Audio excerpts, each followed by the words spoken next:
بہت زیادہ احتیاط کی ضرورت ہے، اور جب تک کوئی استاد پیچھے نہ ہو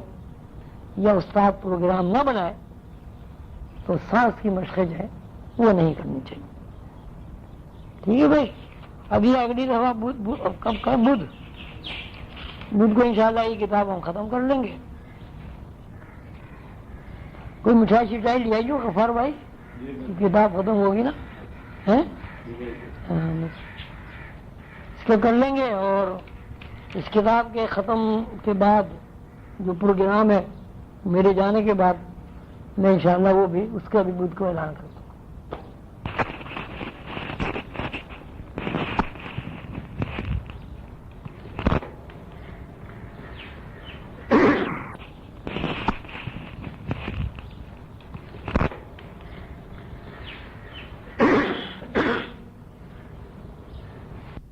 نہ کرے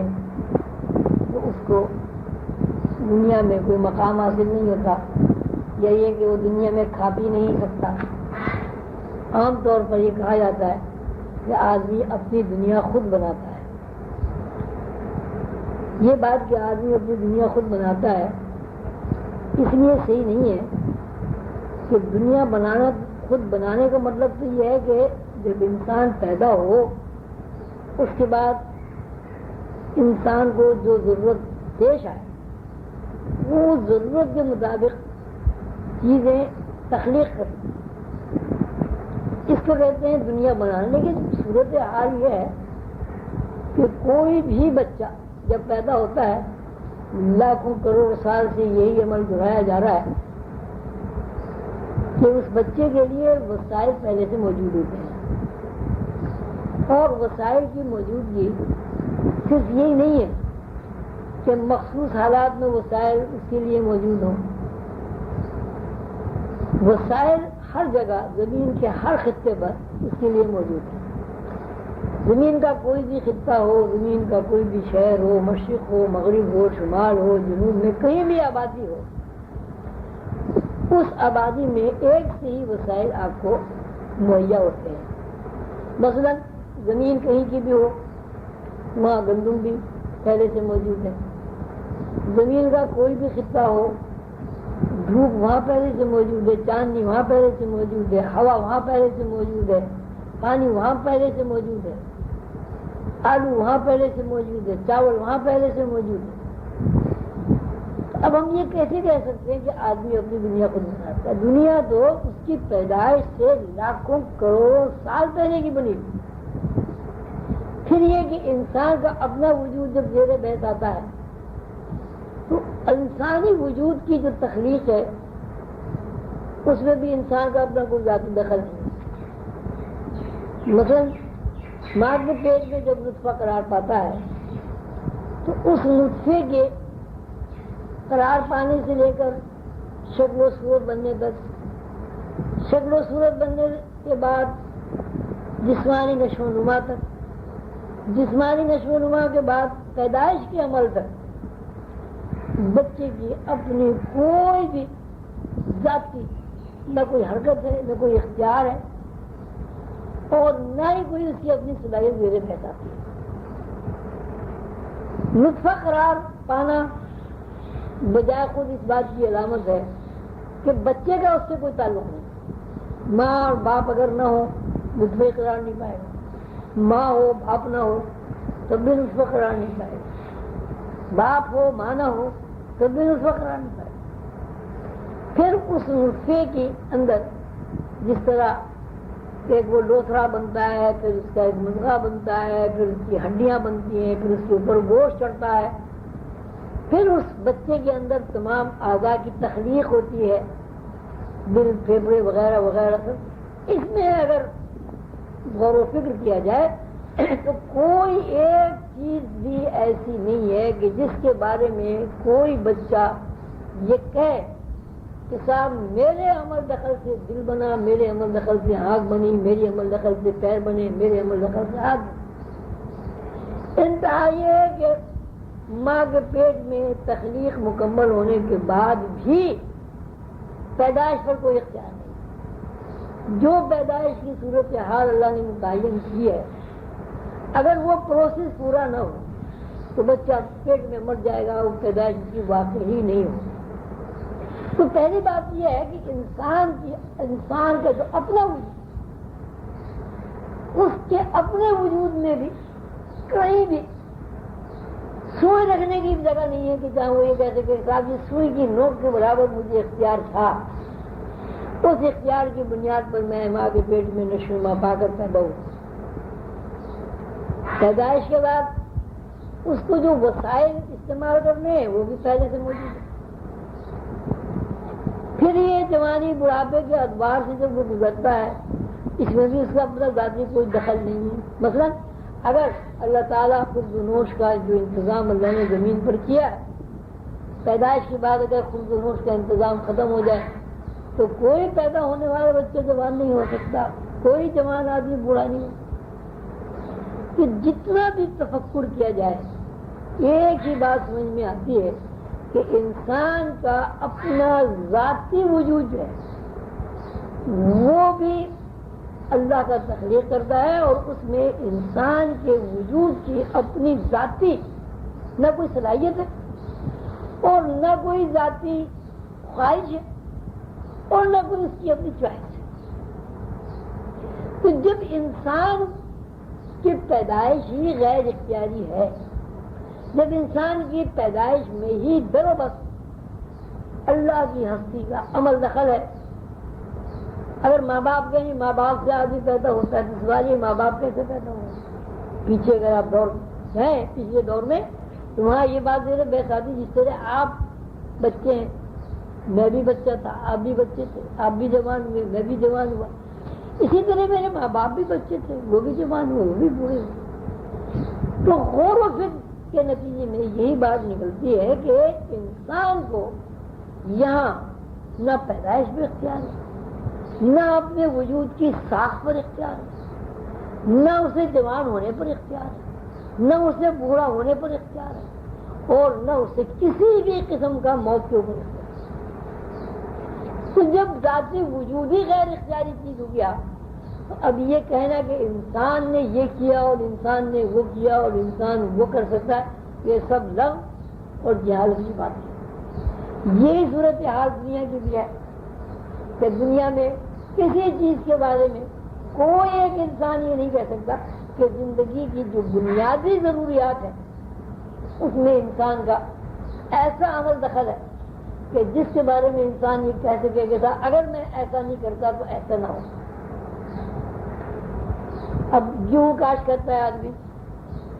تو پھر وہاں سوال ہے کہ اگر زمین نہ ہوتی، گیہوں کے دانے نہیں ہوتے، ہوا نہ ہوتی، پھر زمین کے اندر بروت نہ ہوتی، سورج نہ ہوتا، چاند نہ ہوتا، تو گندم کیسے؟ پہلی بات تو یہ گندمی کا دانہ ہی نہ ہوتا۔ ہاں اگر کوئی انسان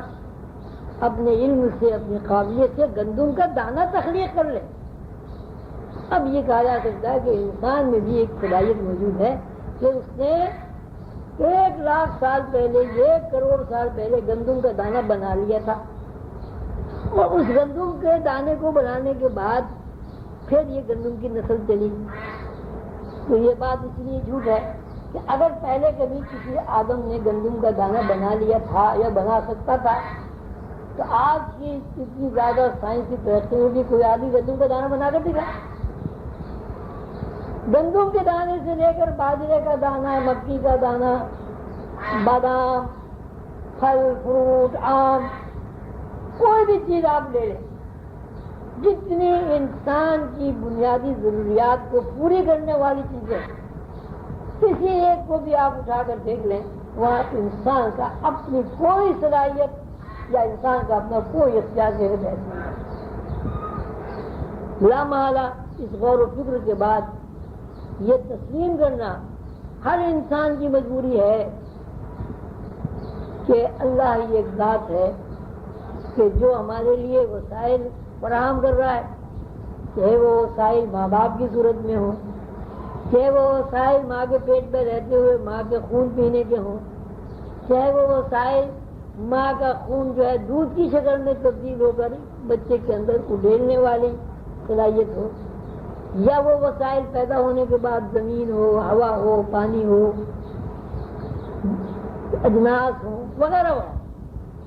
اب جیسے مکان آپ بناتے ہیں، آپ کہتے ہیں مکان ہماری تخلیق ہے، زمین ہی نہ ہو مکان آپ کیسے بنا لیں؟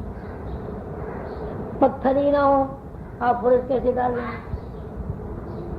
زمین کی مٹی آپ کو اس بات کی اجازت ہی نہ دے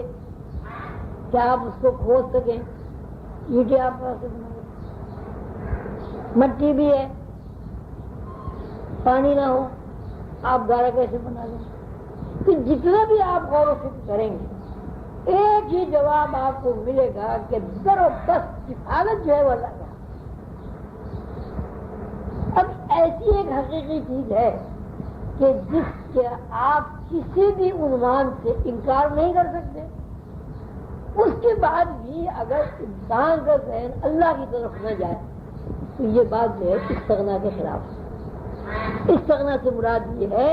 کہ انسان مشاہداتی تجربات کی بنیاد پر اس بات کا یقین حاصل کر لیں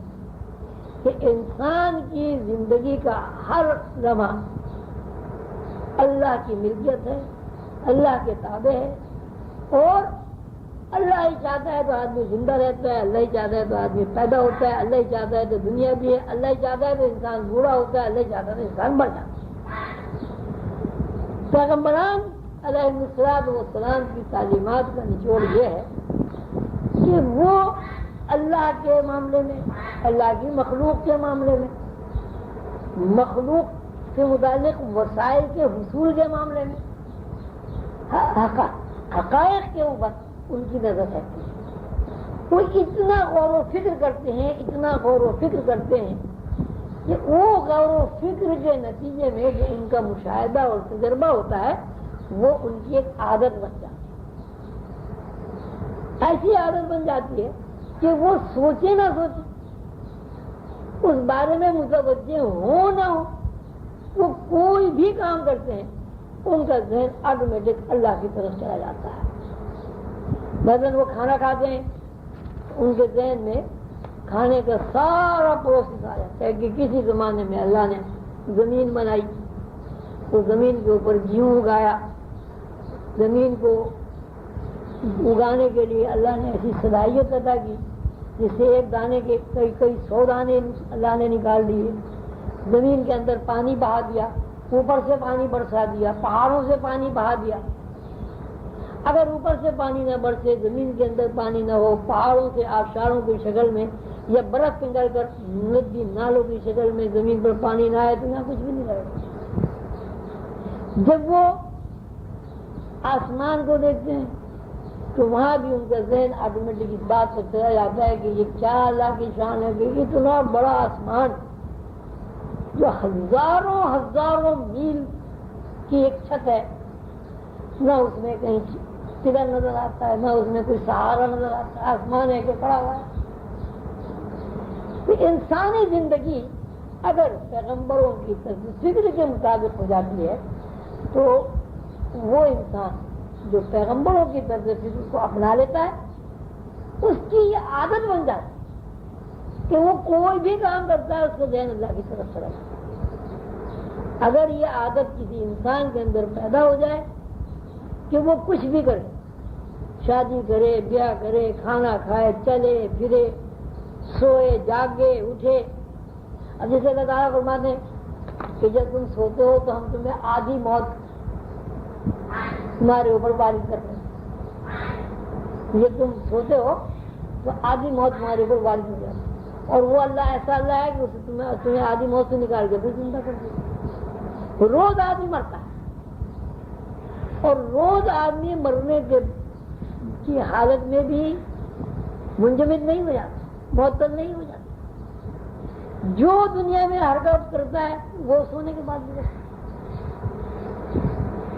چلتا بھی ہے، پھرتا بھی ہے، کھاتا بھی ہے، دہشت زدہ بھی ہوتا ہے، خوش بھی ہوتا ہے. انتہا یہ کہ بیداری کی حالت میں جس قسم کے بھی جسم کے اوپر تاثرات قائم ہوتے ہیں عمل کرنے کے بعد، حالانکہ خواب میں جسم عمل نہیں کرتا، ساکت پڑا رہتا ہے، لیکن عمل کا جب مظاہرہ ہو چکا ہوتا ہے تو جسم کے اوپر وہی تاثر قائم ہوتا ہے جو بیداری میں جس طرح جسم کے اوپر تاثر قائم ہوتا ہے، خواب دیکھنے کے بعد تاثر قائم۔ اگر کسی انسان کے اندر یہ صفت پیدا ہو جائے کہ وہ کچھ بھی کرے غیر اختیاری کرے، اس کا ذہن اللہ کی طرف متوجہ ہو جائے، تو اس طرح فکر کو، اس عادت کو استغنا کا نام دیا گیا ہے۔ اور یہی وہ لوگ ہیں جو اس صفت اور اس صلاحیت کے بعد اللہ سے قریب ہو سکتے ہیں۔